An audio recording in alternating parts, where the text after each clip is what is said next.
It began about a month ago. My son, Ethan, started waking up in the middle of the night, screaming in terror.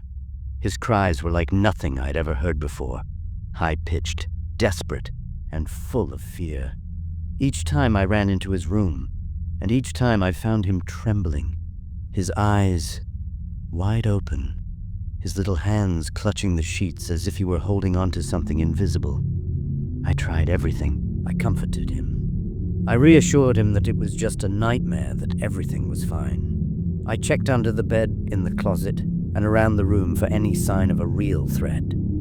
But there was never anything, just the shadows cast by the moonlight through the window. One night, after another of these sleepless, terrifying episodes, I decided to ask him what had been scaring him so much. He was curled up in bed, still sniffling from the tears, his eyes red and swollen. "Ethan," I said softly, sitting beside him on the bed, "what's been happening? What's been scaring you so much?" He looked at me, his small face pale, his eyes wide with fear. After a long pause, he finally spoke in a voice so quiet I almost didn't hear it. "There's a man. He lives in my room," he whispered, his voice trembling. "He comes out when the lights are off. He watches me." I felt my stomach tighten, and a chill ran down my spine. A man. My mind raced as I tried to make sense of it. But no, that couldn't be possible. The house was secure, and I had checked every corner of Ethan's room before. There was no one in there. I nodded, trying to keep my composure. "There's no man in your room, buddy.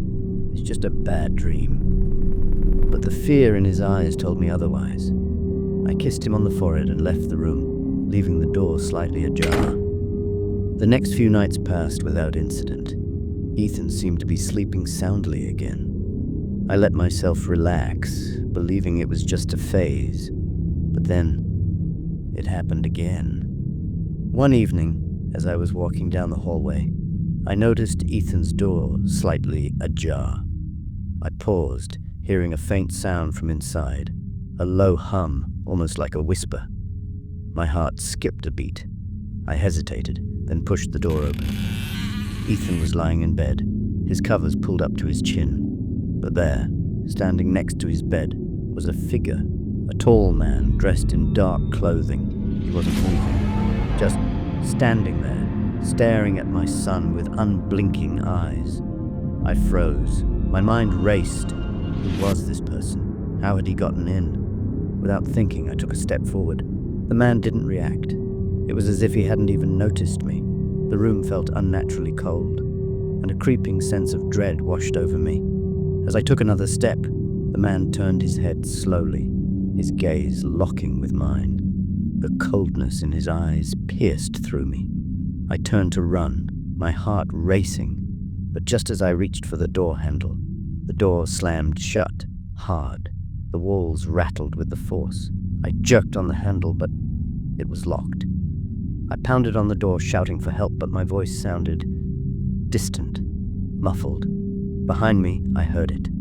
The man's soft, measured breathing, closer now, right behind me. My blood ran cold. Slowly, I turned around, and there he was. He wasn't standing by Ethan's bed anymore.